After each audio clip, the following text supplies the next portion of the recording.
And we're live. It is Monday. It is the 18th of August, the year of our Lord 2025. And I want to tell you a story. I scheduled a trip for myself to Ukraine. Oh, wow. For the 1st of September. And Wow. then promptly realized Oh, I had misplaced my passport and have no idea where it is.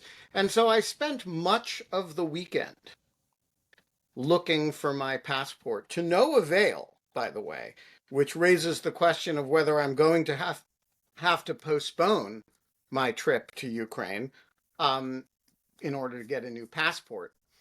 But at one point, in desperation over the weekend, I went to my office at the Brookings Institution to look for my passport. No, I did not find my passport in the hallowed halls of the Brookings Institution, but I did find something else, and it rather took me by surprise, and I think it will be of particular interest to the Greek chorus. In my office, there was a box that somebody had apparently opened, by the way. I wonder, I'm not sure if it was the Brookings mailroom trying to protect me, or whether it was somebody just going through my stuff. I'm not sure, but it was on my chair, uh, and it contained a note from Jeff of the Greek chorus. And the first thing I saw in it was this, which is a wooden thing that I admit I was unsure what it was. And I wondered if it was this is a tool for bonking people on the head kind of item, or whether it was something else. But it had a weird uh, bottom that has felt on it, as though it was supposed to stand somewhere. And I will read the note from Jeff. Here it is. And there should have been some clue, because there was this cartoon on it. It said, "Wittous of the Bailey. This gift of legal frippery is given on behalf of the Greek chorus in appreciation for your smart, enlightening, creative, and inspiring contributions to our collective welfare, and because it's funny. Thanks for being a mensch in challenging times." And I looked further in the box and I found this. And it's very official. it's very official. It's a bag, and inside there was, yes, an actual wig. Is that like an Barrister's official wig. issue? I think, have you got it inside out? I think it's inside out. Oh, No, I it's don't, not. no, It's no, just weird on the definitely top. not inside out. Is And that it's like an got like official one? tails in the back. No, Jeff says it's an official one. Yeah, no, it's official, and it has this. And then I realized that this was not a bonking people on the head tool. It is actually a stand for a barrister's wig. Wow. Um, That and is so official. and so I think maybe, at least for today, this is barrister's wig daily Well, at dog shirt. well, it's the first time I've seen you with hair, so Wait, just to be clear, this with stuff all grows out if you let it. I just don't. well, it, okay. I mean, Anyway, it's the first time I've seen you with that much hair. yeah, and by the way, It's kind it of an 80s mullet throwback, which the this 80s bit, are really you in. know, the So little you have a ponytail thing. mullet without having to have a mullet. So this is, I think the mullet is coming back. Well, not for me, it's not, but I do think maybe. I mean, look, the barrister's wig is never going to be part of the daily uniform for Sweaty, not in the it is a summer. bit sweaty, and uh it's you know um and it's also itchy. This is like I don't know what it is. It's like maybe sheep's wool. They probably have an under garment of some kind that they wear under it, don't you think? I don't know. Or Um, they maybe they yeah, I that would be my guess. Like, well, most people like a lot of people have hair and that would suffice as like a barrier. But if you have less hair, I wonder if they wear kind of a skull cap or something. but I do wonder whether Do this rag. should be a um like on its stand in back of me, an official part of my background for this show. Um, that you put on every few every whenever like we need to adjudicate something. Look at the Oh, that's curls, good. I like that. you Yeah. know. Yeah. So like there'd be When there's a times, disagreement. yeah, exactly, when you have to either argue a point or adjudicate a But then point. you have to be impartial. Uh no, because as we've all learned about judges, impartiality is not one of the things that they do. Well, Um, I mean, it is one of the ideally. aspirations, but anyway, I just thought a gift of a barrister's wig, and particularly the stand. I do think having a wig that I can just put on a stand and tilt this way, Mm-hmm. it's really, this is above and beyond what we expect from the Greek chorus, honestly. I'm going to use it constantly. Um, make Maybe I myself, need one. Maybe we all need a wig. yeah, I mean, I really think like if we all just appeared with a wig, it would be Hmm. like, you know, between two ferns, it would be like our ferns. Well, we already So have cacti, but that's okay. yeah, Maybe the which, cactus should wear wigs. The cactus, get little mini ones for the cactus. well, let's see.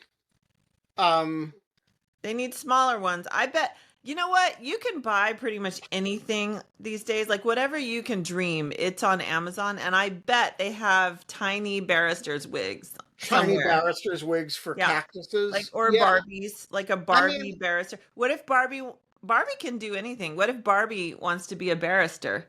Where's her wig? I bet right, Amazon has barrister her covered. Barbie. Yeah. Yeah. So, look, all of which is a long winded way of saying a most surprised thank you to Jeff. I don't know if Jeff is here today, but He's here. He's reveling. I was deeply flummoxed by the receipt of this gift, and I am verklempt as well. And I just want to say that on Friday we had a show that was hijacked by the estimable Fred Jacobs, who showed up with a detailed legislative history of the acquisition of the Statue of Liberty. Wow. And today, and then Sunday, I go into work to find a lost passport, which is still lost, by the way, Maybe Jeff took your passport when he maybe in dropped off the wig. exchange for the barrister's wig. Yeah, Jeff got it. And um, and here we are on Monday morning. Um, and I just want to say this show never fails to surprise, which brings me to the fact that it is 8:10 a.m. and you are watching. The sun is shining. It's going to be cool though in Washington today. It's going to, according to the weather report, it I is wouldn't go not that. going to break 80 degrees. But it'll be Uh, so humid, it'll feel like it. hey, we take what we can get in July and August of what in Washington. It's going to be a great frickin' day. And, you know, No, I put the cacti away because Anne Applebaum was supposed to be here and she's far too dignified for a cactus. But since she's not here, I'll do one cactus. yeah, I, We're watching Dog Shirt TV, a forking revolution in morning television. you are watching Dog Shirt TV, and it is a goddamn revolution in morning television. And one of the revolutionary features, of which there are many, is that this is the only show in the morning where any of the hosts wear barristers' wigs sent to them by members of the audience. and then move them onto their own barrister wig stands, sitting, and we'll redesign the set so that cactuses and barristers' wigs can appear on it. Um, John suggested I could craft a cactus barrister wig out of cotton balls, and I bet I could. I bet you could if you wanted to waste your It time sounds a doing little that. labor intensive. Not sure I'm gonna spend the time on that. I'm 50. I am aware of my mortality at this point. So And another tough one of the choices. revolutionary features, of which there are many, is that we may be being stood up by Anne Applebaum right now. I mean, to be You, fair, I mean, I don't blame her. I no, we're gonna assume she is showing up at some point in the hour. Uh, I just got a note from Anne, um, uh, that she is on the way. Um, Excellent, because I put on. Well, I mean, it's barely close, but I thought this T-shirt was appropriate for Anne. Unapologetically pro-democracy. uh, Um, yeah. So Anne is going to join in several minutes. Several maybe um, uh, a bunch, but she and Holly are going to be talking Sudan. And in the meantime, Holly, what is on your mind this morning? well, I didn't know if you were wanting to speak more about your various recent travails, but I had a bit of a travail last night. As you know, the travail turned into a bigger travail. So I was in a solid core class with one Benjamin Wittes and my husband, and a friend of Ben's, and my phone, my Apple Watch ringed, and my recently licensed teenage daughter was calling me and I knew she was out with the car, and panic hit the heart, man. I I thought saw I Holly raced out of dash there. out of the class in the Yeah, middle, and and I I thought wasn't this does fleeing not obliques. look like a needing water Yeah, emergency. no, it was a teenage daughter with a car emergency, and she had driven to the Arlington County Fair, and the car would not start, and she didn't know why. And so, but she had a ride home, so I figured we could finish our solid core class. Anyway, she thought it was out of gas. Kevin knew it was not out of gas.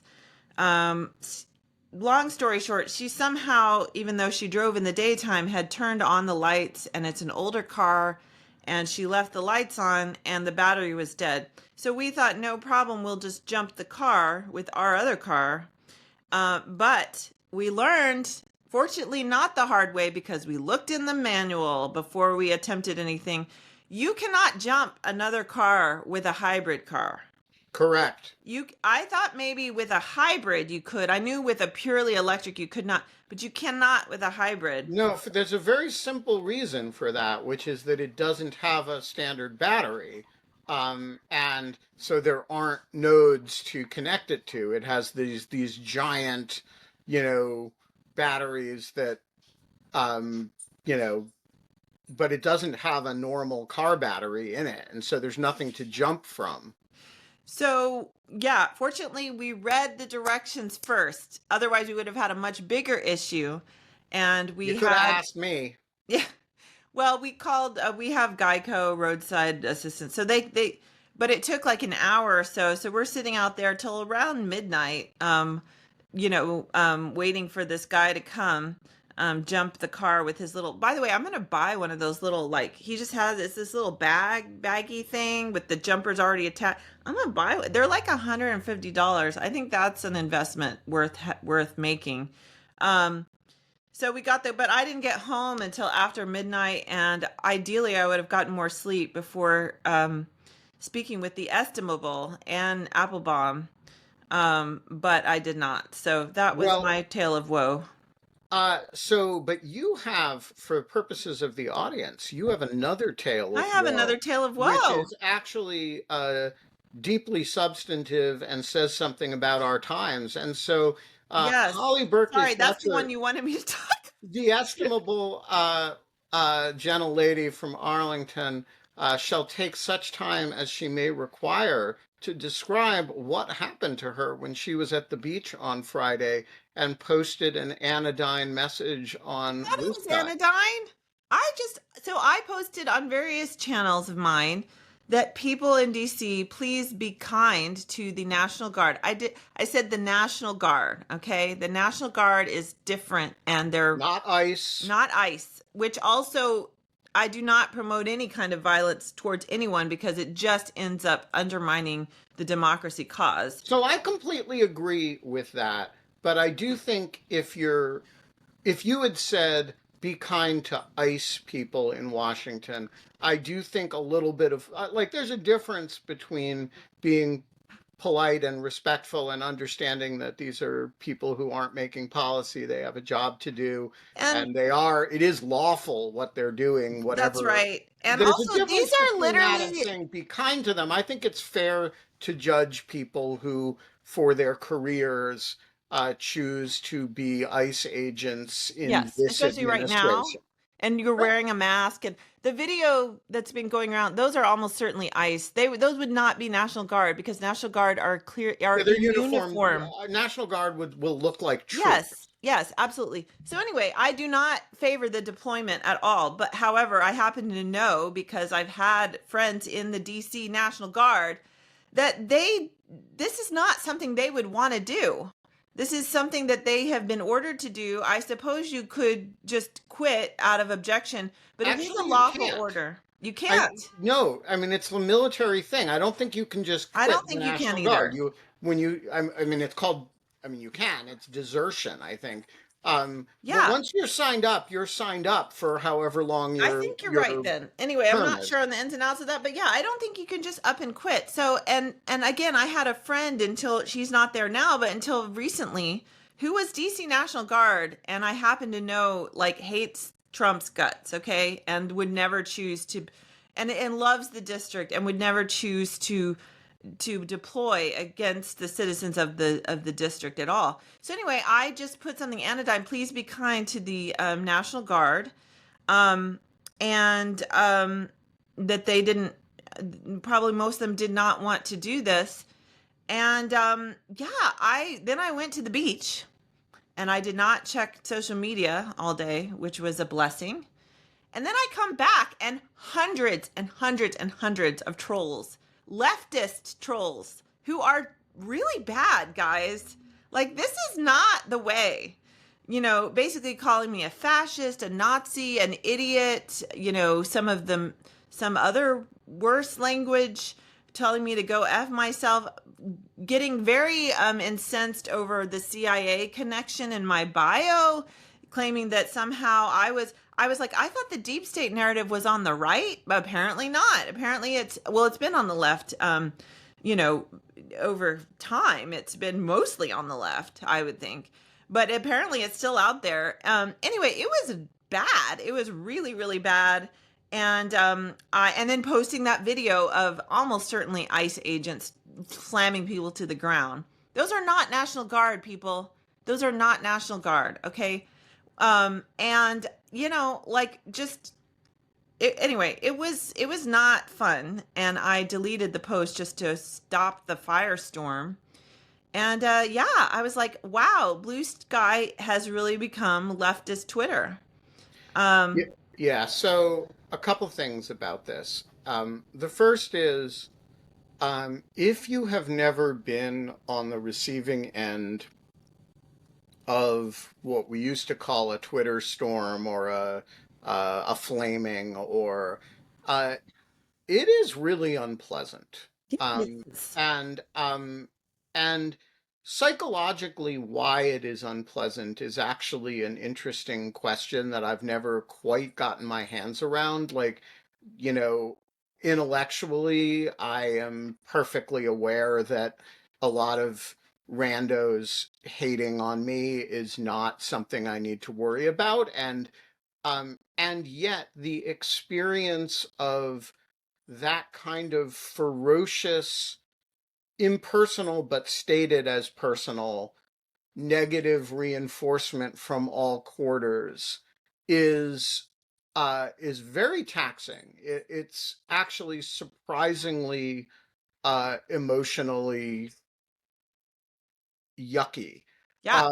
And it almost always happens by surprise. Yeah. So it's never the post that you think is going to get you flamed. Um, and sometimes it can be very, very persistent. So years ago, as some of you will recall, I did three things for which the Russians, some combination of the Russians and American lefties have never forgiven me. One is that I was personal friends with Jim Comey. Um, the second is that I was personal friends with Brett Kavanaugh and was the only one of Brett Kavanaugh's friends who, after initially supporting his nomination, found Christine Blasey Ford's um, uh, testimony sufficiently compelling to come out against Brett, which I did in a lengthy Atlantic article um, uh, that says what it says. And uh, Brett and I have not spoken since, and I think I'm the only one of his friends who did that. Um, and the third is that I very briefly, when I thought Trump was likely to name Rudy Giuliani to be Attorney General, or that I forget what his name was, the guy who was interim Attorney General after Jeff Sessions, Is that expressed Matt Whitaker guy who's Matt now the Whitaker, NATO yeah, ambassador?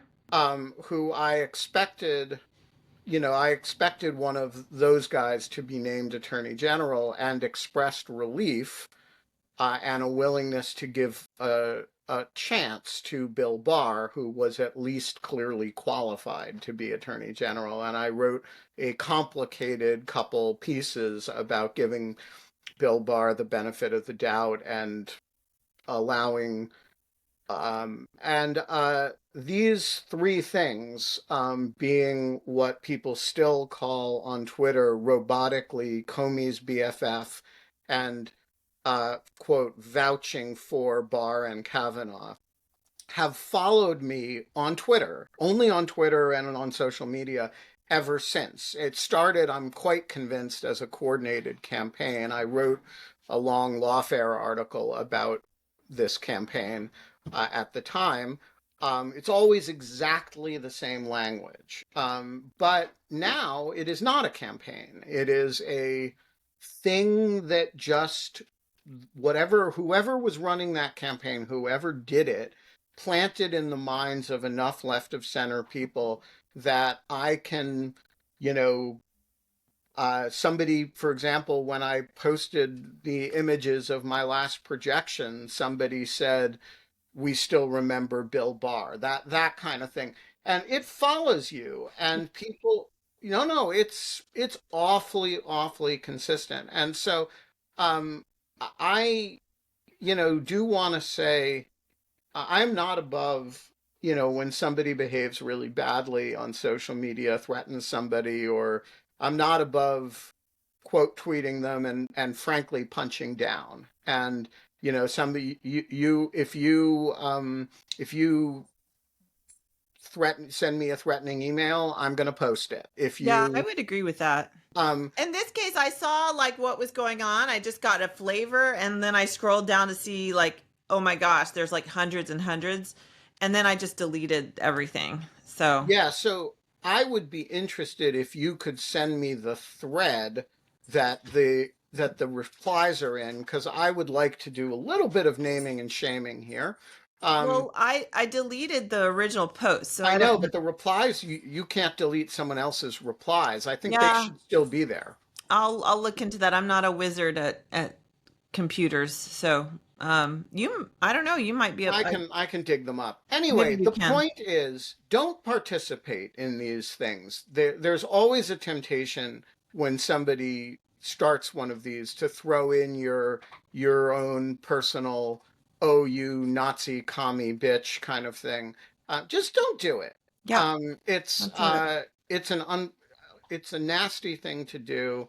It diminishes you as a person. You wouldn't stand in the middle of a physical mob shouting obscenities or taunts at somebody for saying, hey, be kind to National Guards. I mean, you shouldn't do it virtually either. Just don't do it.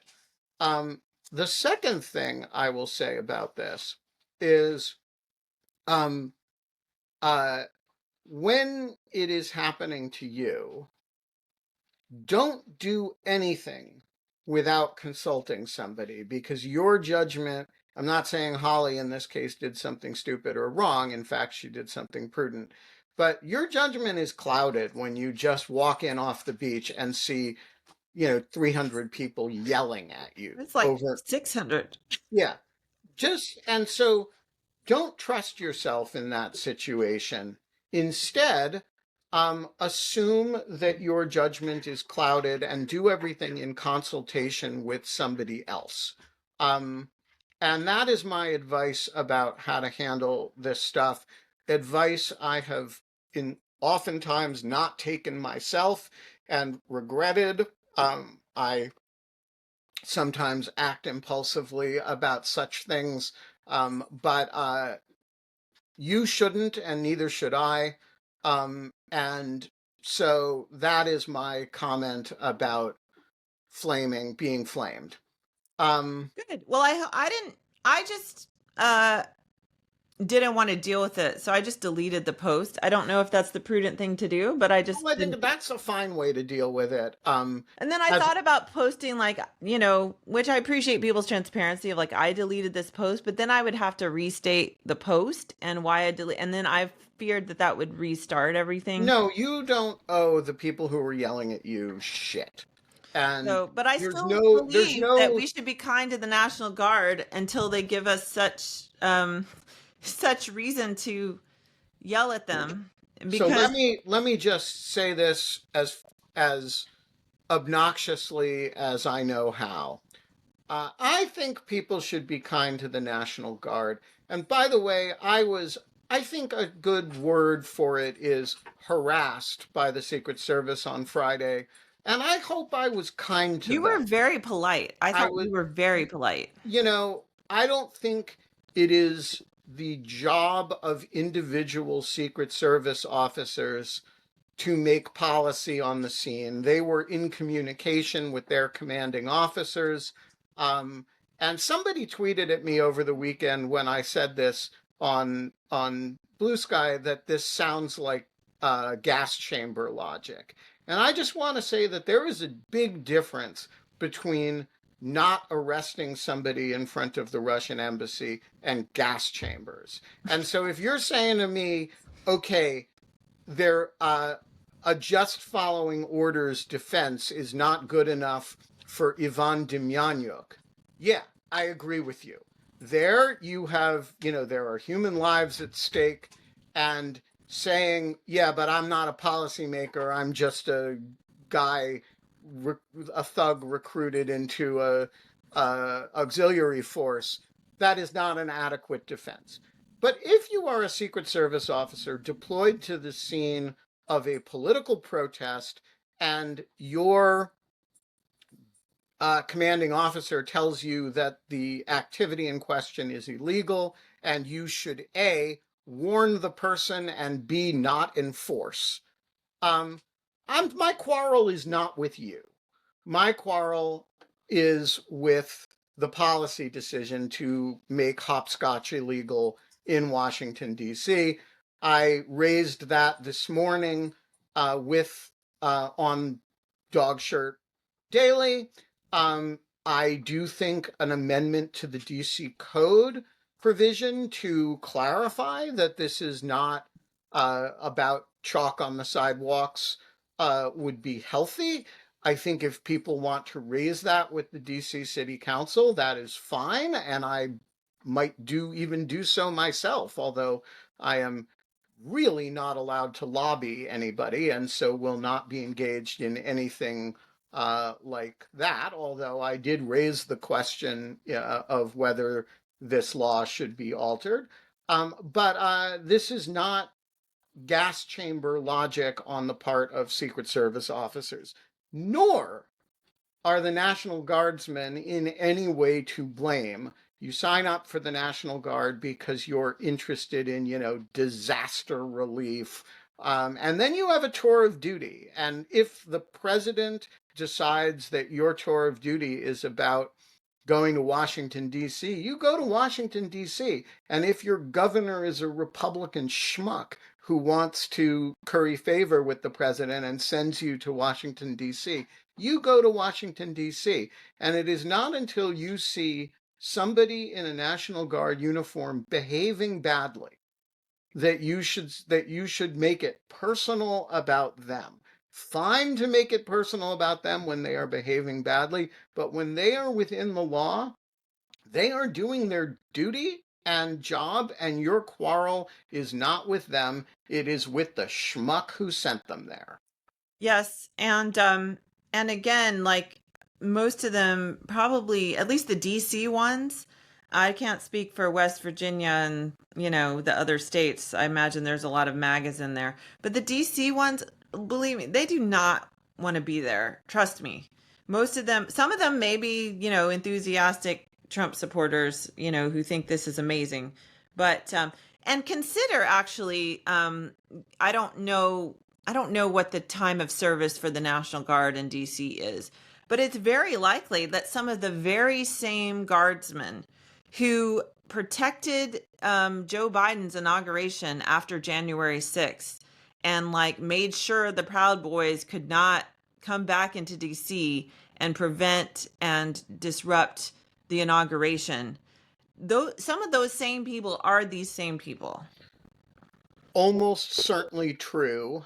And if not literally true, then it could be true. Yeah, absolutely. It could definitely be true. So anyway, that's all I was saying. I was not saying I mean, And I have been very clear that I think the whole deployment is ridiculous. no, the deployment is a disgrace. It is an imposition. It is disgusting, and we should all be out protesting it. And by the way, 8 o'clock p.m. every evening, go outside in DC with a pot, with a pan, a drum, a trumpet, whatever, and bang on it. Have people in your neighborhood been doing this besides Oh you? yeah, look at my Blue Sky feed. Oh. We have a gathering every day at 8 p.m. Oh. At Middle Sea Music, which supplies Oh, banging wow. Okay, I'm items. gonna come. Well, I'm leaving town tonight, but otherwise. Yeah, so come join us at Middle Sea Music. I go there whenever I'm not having anything else to do. Um, Please join us. But also, even more important than gathering at locations is doing it on your own. Lean out your window, bang on something for 5 minutes every evening at 8 o'clock. I am totally down with that. But when you see, I'm going to distinguish for a minute. When you see non-ICE law enforcement out on the streets of Washington, they did not sign up for this. This is not why anybody became a DEA agent. It is not why anybody became an FBI agent, for Christ's sakes. It is not why anybody became a Secret Service officer. And it is sure as shit not why anybody became a National Guardsman. And Which they volunteer for. Like, right. And it's a part-time thing. Like, they do this in their spare time. So let's remember who this is and isn't about.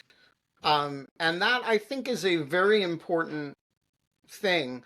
Now, how to deal with ICE people is a different question and a much harder question. Yeah, and what I will say is, on this is, first of all, don't do anything that's going to get you arrested for assaulting an officer.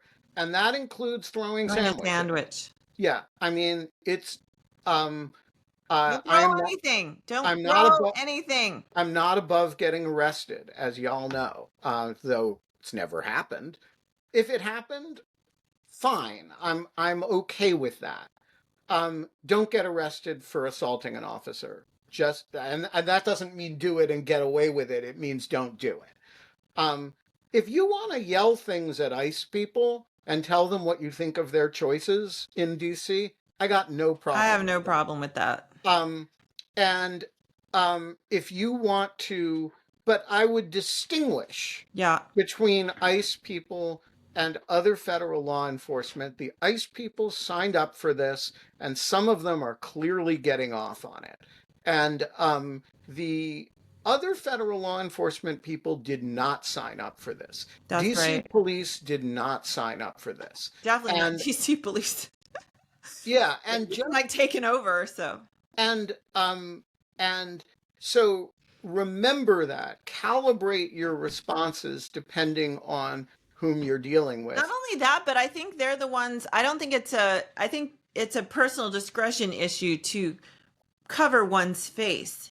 And I think they've been authorized to do that, but I think it's up to them because some of them cover their faces and some of them don't. Increasingly, they do cover their face and they do not show badges or have themselves, marked as such, which I have a serious problem with. Yeah. The most important thing you can do with respect to ICE in DC is not anything you say to them, it's filming them. And having them know that their activity is under 24-hour surveillance by an activated citizenry, that is important. And when they're stopping cars, warning people, hey, ICE is here, being proactive. But like, I'm not going to discourage you from telling them what you think of their activity.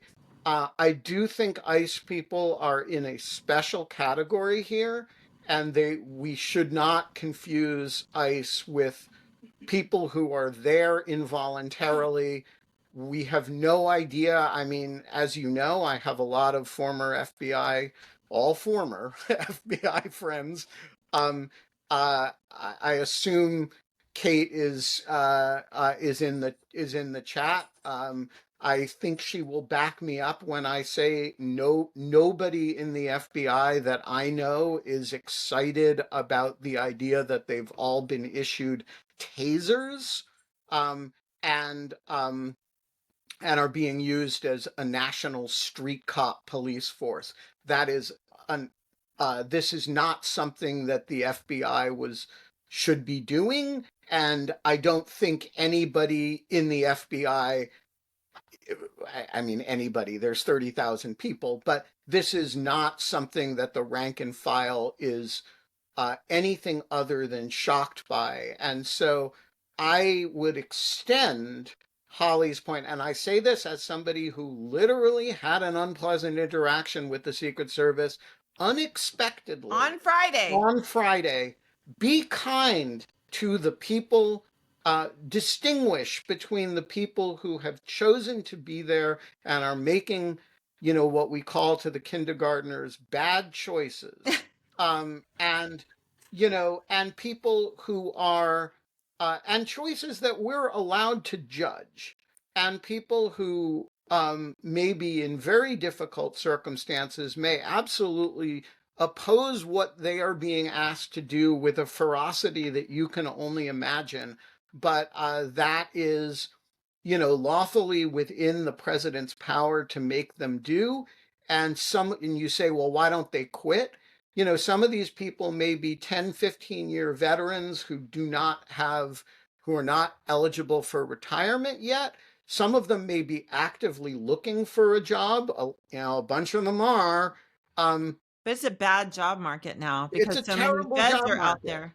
And Yeah, and some of them, by the way, have children with medical issues and they need the insurance. Some of them have, again, federal workers compare relative to the cost of living here. do not make much money at all. At all. It is tough to live here on a federal worker salary, even a high ranking federal worker salary. I mean, once you get above like into, the executive, CIS and, senior executive, blah, blah, blah, then it's okay, fine. But if you're talking about like a GS 13, 14, like it is expensive to live here. Okay. And then like kids in college, your salary looks like it's too much to get much assistance with college, but again, you're living in a very expensive place. It is hard to put kids through college as a federal worker. So there's a lot of reasons why people stay and like gut it out. It doesn't excuse decisions that some federal workers are making to where they're basically going too far, in my opinion, in enabling some of this Hey, policy. if you see a DEA or an FBI or a Secret Service or a DC cop doing something inappropriate, there are some videos circulating of people like tackling guys on delivery guys on scooters. I don't think that's appropriate. By all means, call it out, film it, Yeah. make them famous. But if you see somebody in DC doing their job, and being, do not assume that they are part of the problem. They may be an instrument of the problem, but the problem is not the DC cop who is, the problem is not the DEA officer who's been deployed to walk the streets against his will, or the Secret Service officer who drove up 5 cars to deal with a chalked flag on the sidewalk in front of the Russian embassy. We are joined by the estimable Anne Applebaum, whom we can't see. We could for a moment. Oh, wait. I'm just putting my better camera on. Wait a second. Why does it not work? You can turn off the camera while recording, but you can't. Okay, I can't switch cameras. Never mind. All right. Okay, so we'll work with the less good. We have the camera. bad camera, right? And joining us from rural Poland. I'm in rural Poland. Yeah. Yeah. Anne, it is great to see your face. I'll just give you a quick recap of the show so far. Somebody sent me a barrister's wig, and a stand to hold it on. Right. And Holly is unapologetically pro-democracy. And we've just been talking about how to and not to interact with law enforcement and National Guard on the streets of Washington, D.C. Right. And we have been eagerly awaiting news that you are healthy and back on your feet, and a discussion of Sudan. Yes. So the health issue is not important to share. I mean, I did have a mystery virus, which is always nowadays. Sudan, and it's just now popped up. Apparently, that can't happen because Okay. I was last in Sudan in March, so it's not. They don't last that long. But no, we went through lots of exciting theories, as you can imagine. But As long as you are well. I'm well enough. Good. I'm well enough. All right. So Anne has an amazing article in The Atlantic about Sudan. I know everybody else in the media today wants to talk to you about Russia. Russia and Alaska and red carpets and the Yeah. bullshit that is going on. But we're actually going to ignore all that today. Holly read this article, and Holly, as you know, is until recently, was one of the CIA's lead Africa analysts. She knows a lot about Sudan. And so we thought you guys should chat. I'm going to step out of the way here. Holly, the floor is yours with Anne. Anyway, it's so lovely to meet you virtually. Anyway, I've obviously been a big fan of yours for a long time, and just so grateful for the light that you shone on this terrible conflict by going there, because of course there's been some good coverage here and there, but it's certainly not anything consistent. So I just wanted to start by asking you, how did you arrange these trips? Some of that will remain my secret, but I figured. But the trips were, I mean, for anybody who knows about Sudan, they were difficult, and some of the difficulty was in the months it took to set them up. On both sides of the conflict. So, for those who don't know, there are two main protagonists in the civil war in Sudan. There are some others as Or well. there's two Both are antagonists. antagonists. Sorry, antagonists. Sorry, antagonists. No, it's still I'm a little still kind of viral post high fever, so I may make some small mistakes. But so there are two main antagonists, and and there's some other players as well. But those are they're called the RSF, which is the Rapid Support Forces, who formerly were known as the Janjaweed. If you've been following this story for a long time, they were a kind of paramilitary force that was created in Western Sudan in Darfur, and were used to repress minorities there by a previous dictatorship. Then they came into an uneasy truce rather, with the Sudanese armed forces, the main part of the Sudanese armed forces, and they together had carried out a coup d'état in 2021, toppling one of a really optimistic moment, ending an optimistic moment rather in Sudanese history. There had been a democratic movement that had brought a civilian prime minister to power. Anyway, these two forces together carried out a coup, and then they began to fight. And that's the basic structure of the war. There are more nuances than that, but that's the outline of it. And so what I decided to do was to try to go to both sides, to visit from both sides. And that meant on one trip, I went to the west, I went to Darfur, and that meant flying to Chad. And it's not that easy to get a visa to Chad, especially, and then because once you get the visa to Chad, you then have to get permission to go to Eastern Chad, and then you have to get permission to go and visit the Adre, which is where we wanted to cross the border, which is where there's a very, very large refugee camp. And some of those permissions I never quite got, but I got there anyway. So I got so anyway, we went through Chad, and then we had a contact in the RSF who met us at the border and then escorted us across the border. And it would not have been possible otherwise. You can't go in any other way. And I knew as soon as we crossed, I understood that, because the road from Adre to Janina, which is the main sort of next city, Sudanese city on that side of the border, there were sort of every couple miles, there's a roadblock. And the roadblocks are often it's just a string across the road or a piece of rope and some guys with AK-47s. But you need someone with you to get across it. And we had this young guy who traveled with us, who wound up spending a few days with us and taking us around the area. And that's how I got there. On the other side of the border, it was a little more formal, because the Sudanese armed forces it wants to be seen as the Sudanese government, and it controls a lot of the Sudanese government facilities and embassies and so on. So you get a Sudanese visa, and that's a little bit more normal. But you can't fly to Khartoum, which was the capital. Instead, what you do is you go to Dubai and you fly on the Sudanese national airline to Port Sudan, which is a rather scruffy city on the Red Sea, which is where the Sudanese armed forces moved after the civil war broke out, and it's where they're kind of running the government from there.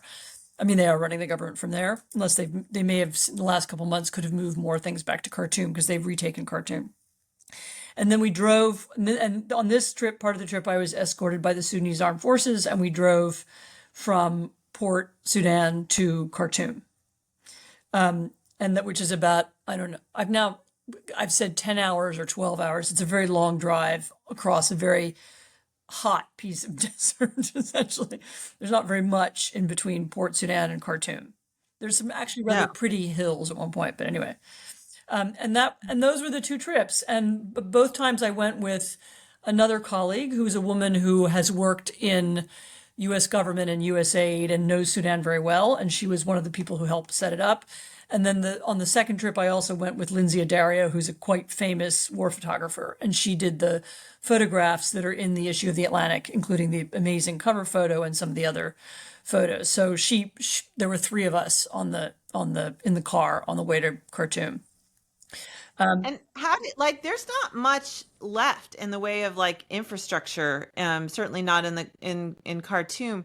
did you have to bring all your own food? Like, what did you eat and where did you stay? Like, I just had so many You're the first questions. person who's asked me these incredibly interesting questions, actually. Well, that's because I know like what it would entail. So, So actually, there is in Khartoum, in the outskirts of Khartoum, we actually stayed in Omdurman, which is the town next to Khartoum, which fans of British history will know as a scene of famous battle in the 19th century. And in Omdurman, actually, there are remaining sort of middle class houses, kind of apartment houses, and there are restaurants. I mean, there are people selling food on the street. There are people selling falafel. There is a kind of street life that exists and apparently has been there the whole time and has revived recently. The Sudanese army took back Khartoum in actually right when we were there. It was happening in March. And now maybe they control more of it, but it was beginning to kind of revive. And so there was a shop where we went in and there were, you could buy children's clothes and bags of rice and stuff. with what currency? Sudanese currency. Okay, all right. Okay. Which Whatever is, that's worth. yeah, I mean, I it's guess more it's worth complicated whatever on the people other believe it. side. There, where, yeah, I mean, the currency is complicated because the Sudanese armed forces have cut off the Darfur, the RSF occupied areas from the currency. And now there's kind of dueling currencies and it's very messy. I mean, there is also another currency. It's called, the dollar or the euro. And that helps. Although it's funny, it doesn't, in some places you actually have to change the money. And the Sudanese themselves don't use currency anymore. They don't use dollars. Hard currency. They have apps and they pay for things on their Yeah. apps and the apps It's on the adjust for mobile the money. constant inflation and so on. And Wow. actually, I think Wow. on most of the planet, I think the United States is still the only place where anyone uses hard currency. And it's certainly the only place where anyone uses checks. And it's the only place where people don't just pay with their phones for everything. But Yeah, actually, the mobile money. Kenya has been a pioneer in mobile that's money. basically what So they have in Sudan. I mean, that's yeah, what the yeah. Sudanese were using. We couldn't for some reason use them. We couldn't download them because you need a Sudanese phone number. But And in Jadina, was it similar? Was there sort of some areas where there was sort of civilized life was going Janina on was that you much more primitive, and I think probably okay always was. was But yeah it's for sure very primitive. I mean, it's very almost medieval. I mean, people live in yeah very simple houses. They travel by donkey cart. There are some pieces of it that are a little more upmarket, or I don't know what the right word is, a little bit more developed. We actually stayed, they don't probably want their name published, but we stayed with one of the NGOs who are okay there. And so we stayed, and they have a little compound, and we stayed in their compound, and they cooked us our meals. So there were no wow restaurants in Janina, or at least none that I saw or was aware of. And so that yeah was what we did there, and that's actually what we did in Adre as well. I mean, actually, the Eastern Chad is also pretty primitive, and there's not too much there. When we yeah got for there, sure we also stayed with an NGO there, and there was some question about whether we'd made a mistake and we'd given them the wrong night, and maybe we wouldn't have anywhere to stay. And I kind of casually asked the guy who was driving us whether there were any hotels in Adre, and he was like, his reaction was almost like, "What's that?" It's, wow so either you anyway stay in the hotel, in the guest house of the UN or the someone, or you sleep in your car, I guess. I don't know. yeah So, well but so incredibly it's rare pretty primitive. And I mean, I described this a little bit in the piece. I mean, in particular in Darfur, I mean, Sudan, the Eastern Sudan still feels there is like a bureaucracy there and you can feel the presence of a government. I mean, Darfur really feels like, I mean, it's libertarian paradise. There's no government, there's no taxes, also there are no roads, and there are no schools, and there are not too many hospitals. And it's very much, it's ruled by the RSF, and the RSF are, particularly there, are essentially a tribal group. And you are connected to them, which means that you are taken care of or you're not. And right the dramatic moment where I discovered this, I also wrote about this in the article, yeah was being having a flat tire in almost the world's stupidest circumstances. I explained the background in the piece, and we were very late, and we were supposed to be home early, and you're not supposed to drive in Sudan because we were driving between two towns, between Janina and another town in Darfur, and everyone was like, okay, you can do that, but you have to be back before sundown because there are groups in the hillsides, and we don't control that road. It's okay.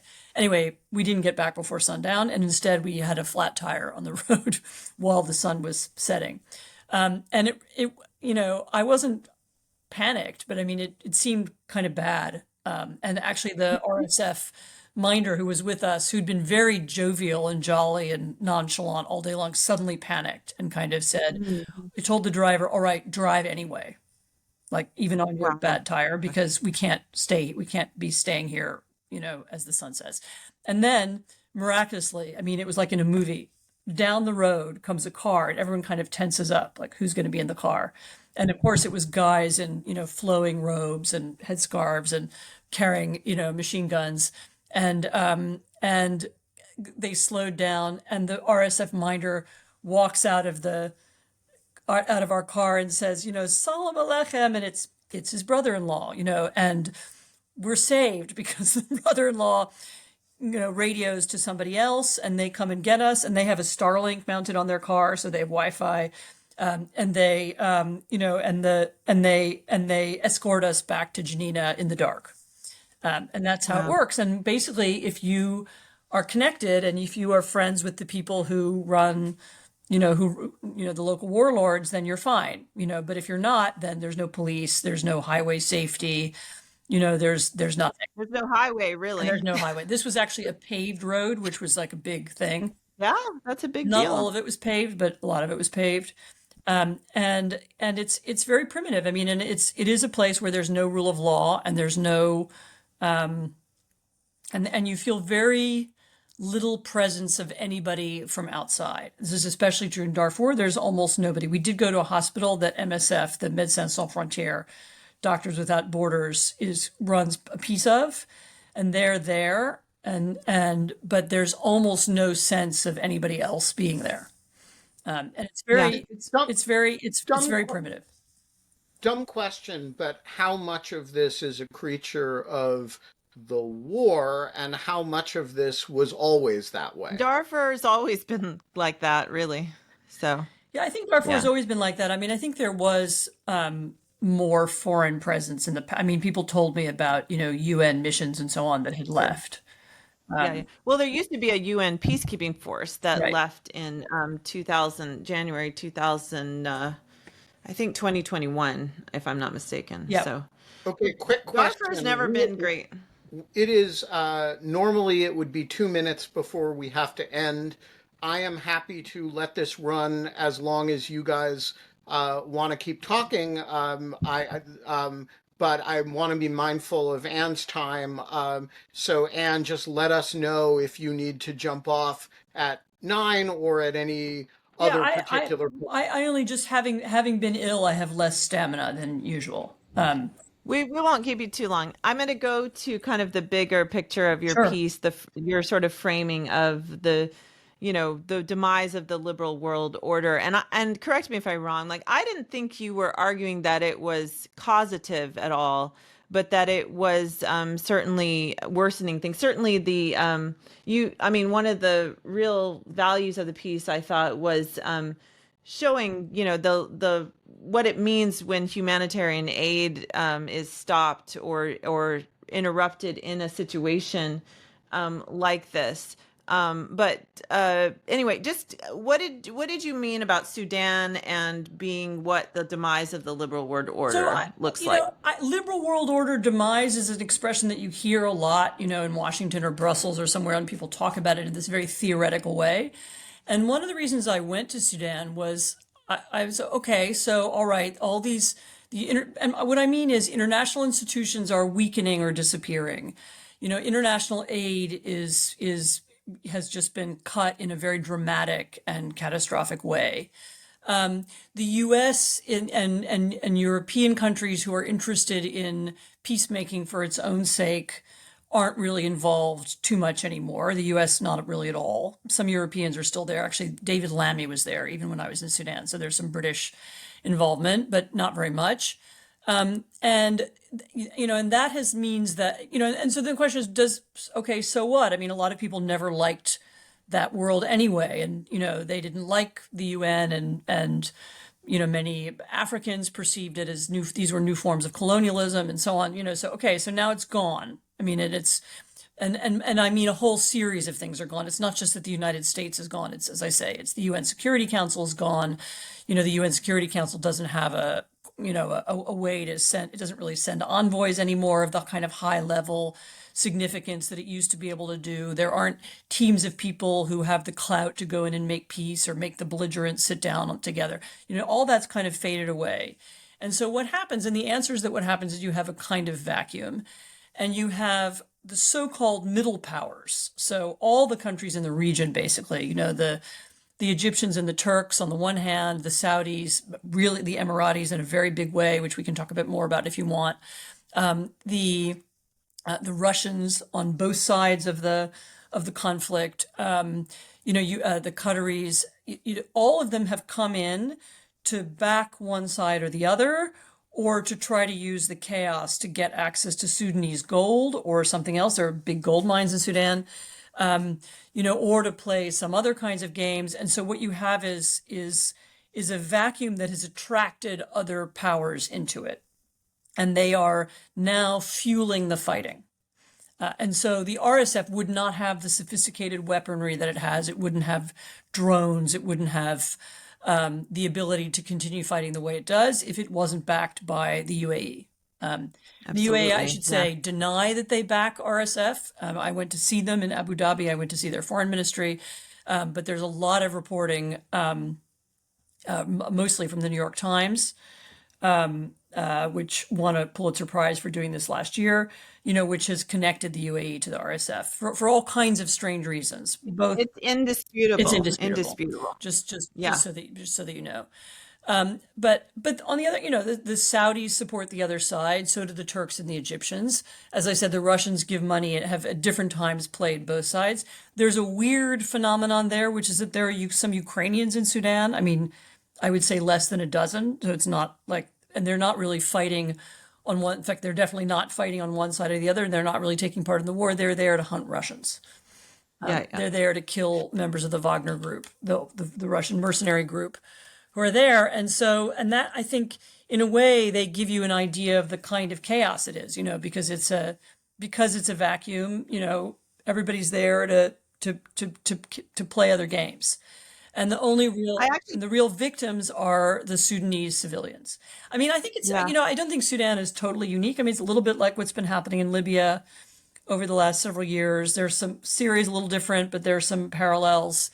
Yemen also different, but some parallels. I mean, where you have these, what we would have talked about as kind of zones of lawlessness in the past is you now have a lot of outside actors entering.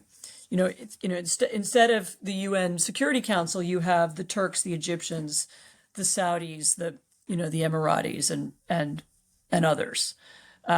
Well, to me, this conflict is actually, Sudan's basically been at conflict since independence, off and on, and so I do see this conflict as a continuation of a longer unraveling of the Sudanese state. But I think what's different and what's worse now is the two sides are fairly evenly matched versus it's always been the Sudanese government and military against various rebel groups. And it's not, it was something that violence perpetuated, but it was regionally, it was sort of on a lower, more targeted scale. Now that you have these two really big armies that are fighting each other to a stalemate and have destroyed the capital itself, and the capital was most of the government that existed in Sudan, who's historically the economy and all of that, and so that's all been destroyed, and that's kind of the main differences that I see now. And I do agree that I don't think the RSF would be able to match the SAF without certainly Yeah. Emirati help. And the Emiratis have a long history with Hemeti, the Leader of head the of the RSF. RSF. And in fact, I don't know if you saw, so one of the sources I like on the Sudan war is on Substack called the Sudan War Monitor. They're I've seen very that. good. And they just reported yesterday that there is a Colombian mercenary force in Sudan now that is hired by the UAE is hiring Colombian, as in South American mercenaries, and sending them into Darfur. Yeah, I hate to So tell you, there are that's just Colombians in Ukraine as well. But anyway, really okay. yeah. So it's like they work for hire, I guess. So yeah. One thing having been involved in the policy process for a few years, working on Sudan, one of the frustrations was that the U.S. really couldn't pick a side because they're both terrible, and I do think that really constrains policy. I mean, obviously, in some cases in the past, certainly in the Cold War, we picked a side because of the framework of the Cold War, Right. but we ended up supporting really horrible people. So I do agree with on the morality of, like, when you have two horrible sides fighting each other, you don't pick a side. But it really limits your policy choices. Contrast this with what we are doing and could do much more in Ukraine, where there's a clear side. I wonder what your thoughts are on what could be done, especially in a case where let's say we had the liberal world order when you can't pick a side. I mean, the only solution for, I mean, the only solution for Sudan is some kind of so-called liberal peace. I mean, some kind of a ceasefire, an agreement to share power, and and some representation for people who feel aggrieved in different parts of the country, and some way to move on. And the only way to do that at this point, I would think, would be to have the people who have influence agree to do that. And that would be the Emiratis and the Saudis, and the Turks and the Egyptians. And maybe the US could convene that if they wanted to. And that was, I think, at the end of the Biden administration, that was the conclusion, that there was an envoy to Sudan, Tom Perello. I think that was the conclusion he came to, that was the way to end it. Because you don't, there were a lot of people when I was there in the spring who were saying, well, we're going to end the SAF people, the Sudanese government were saying, we're going to end this war by winning it, by destroying the RSF. But that has failed. And the RSF, I think it's hard for me to understand exactly what their goal is. I mean, I think their goal is control of Darfur and the establishment of some kind of quasi independent, I don't know, but some kind of quasi-state situation where they get some kind of recognition and they're running it. I mean, maybe the end game is going to be the partition of Sudan, which we've already had once. But that was how, that was how Bosnia ended. By de facto, some kind of Dayton agreement situation. And I actually kept asking people while I was there, would that work? And of course, they all say, no, we don't want that. We're one country. But I can't help but wonder if that isn't where this is going to end. Well, de facto, it is already partitioned. The problem with Sudan and with Africa writ large, and you see this, we backed South Sudan's independence, and now we have two failed states. So we have our Darfur becomes a state. We have three failed states, and then there's multiple other secessionist movements in Sudan. Yeah. And so you could continue to fuel. That's why we don't generally support secessionist movements. I'm not suggesting a formal division, and actually, this is not. I don't want to be suggesting anything at all. But I'm suggesting something more like, recognition of people's, power in different places, some kind of recognition of the status quo on the ground, and an agreement to stop fighting. I mean, you could do that. Yeah. I mean, the clear thing that in the U.S. policy world, and by the way, my perspective, what I saw from my perspective was just a constant flurry of activity of trying to solve this conflict. What the only thing that I didn't see that some people thought we should do is just you take it to a higher level. You get the president involved. You get the, Yeah. Secretary of State directly involved. But in terms of like U.S. In the Biden year, I mean, U.S. Trying to do things and support, and even the UN. I mean, there was a lot that was tried. It was always came down, as you said, to the UAE, and then that ran up against Middle East policy and the fact that you needed the UAE for other Yeah, things I and also other had the feeling, I mean, when you go into the weeds of what was done, and this is, and I got this from people who were doing it, so this is not me projecting from the outside, is that a lot of things were kind of half tried, so when the Democratic Revolution succeeded or seemed to be succeeding, there was some money this was during the first Trump administration, some money was allocated for it, but it wasn't really ever spent, and there wasn't really anybody to do it. And then actually, after it arrived too late, and then the civil war broke, the coup d'état happened, and then they kind of gave up. And at almost every stage, there were sort of quite a bit too late. Something happened, or somebody was named, or there was an envoy created, or something. And then it wasn't really. I think the problem was that Sudan was never anybody's priority, And somebody even said this to me in exactly that language. She said, a woman who worked on Sudan in the Biden administration, but also in previous administrations, and who said, it was always like, we go into the meeting, and the first part of the meeting would be about Ukraine, and the second part of the meeting would be about and then in the last there would be 5 minutes left, and somebody would say, shouldn't we talk about Sudan? And then there would be 5 minutes in Sudan. And I think it's more that, it was never a priority. It was never important enough. No, the president never got involved, but neither did the Secretary of State ever really get involved. There was no big state visit. But I mean, the UN situation in some ways is even more, the Sudanese are now suspicious of the UN, and they don't like the UN either. And Sure. there was a UN envoy who was right, technically speaking, there's a UN envoy now, but he's almost never there, and nobody ever talks about him. And it's more that it's kind of people have given up. It's not that nothing was done or nobody notices it or there isn't anybody. I mean, and people had their other priorities. I mean, the Trump administration's priority was to get Sudan to sign the Abraham Accords. Yeah. That was their main goal. Hey, Sudan's lucky it wasn't a minerals deal. They're lucky it wasn't. Well, I keep saying, like, if Trump hears about all the gold that Hemedi has, maybe he would be interested. He could use it to finish gilding the entire White House. But I mean, Trump, we're now at the kind of end game. I mean, there is absolutely nobody in the Trump administration, as we're speaking right now, who knows anything about Africa. There's the one envoy who is, you'll have to forgive me, Tiffany's father-in-law. Who is a shady businessman nobody knows what shady. he does. I think he's just a small businessman. He's like a small trucking company, and he has some connection to Nigeria. And that's it. And there's nobody else. There's nobody else at all. And we're not hearing about anybody who might be appointed. And there are people kicking around. I mean, there are Republicans who know about Africa.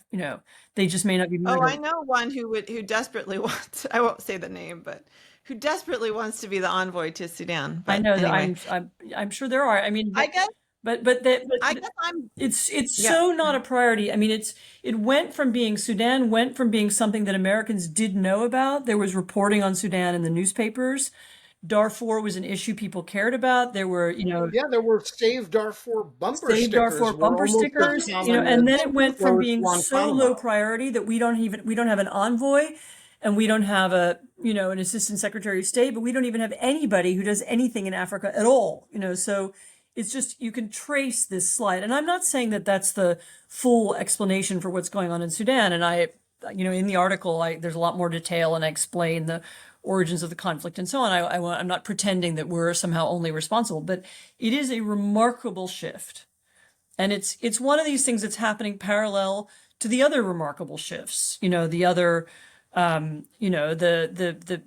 strange behavior, if you want to talk about it, the strange behavior of the president in Ukraine, and the cutbacks, not just of USAID, but of funding for Radio Free Europe and Radio Liberty and the Voice of America and US broadcasting. whose main goal, after all, was to contradict authoritarian propaganda. I mean, there's this massive retrenchment away from the world and away from the U.S. playing any kind of positive role in it. And you can see the impact in lots of different places in different ways. But in Sudan, it's just this. It's as if everybody's turned their back. I mean, it feels like that. Yeah. And it's as I said, there are a lot of nuances. There was one thing it's in the last part of the article, and maybe it should have been higher up so that it got more attention. But there are Sudanese. There is, as you know, I'm sure Holly knows, there is a movement of Sudanese, mostly.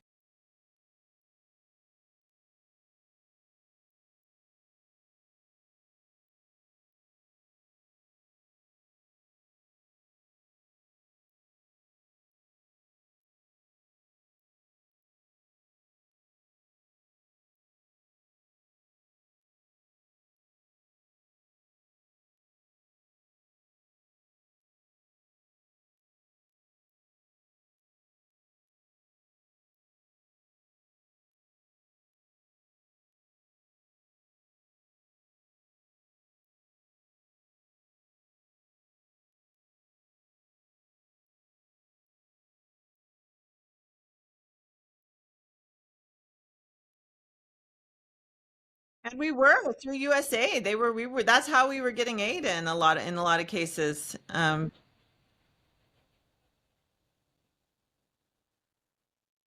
Yeah. Mhm. Yeah.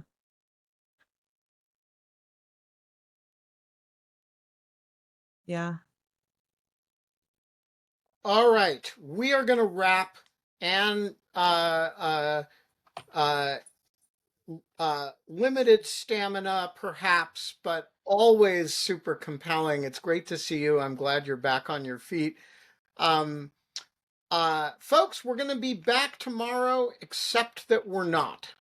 There is no show tomorrow because at the hour that we would normally be doing a show, I will be unconscious having a colonoscopy, which is a good reminder that if you are of a certain age, you should be having a colonoscopy too, Got mine in January. because a colonoscopy is an unpleasant thing, but it is Unpleasant. way more pleasant than colon cancer. Um, and so go get your colonoscopy today. But here's what you're not going to do. And I know some of you are going to do it, and there's nothing I can do. Don't tune into the show tomorrow because there's no show tomorrow. It's not going to happen.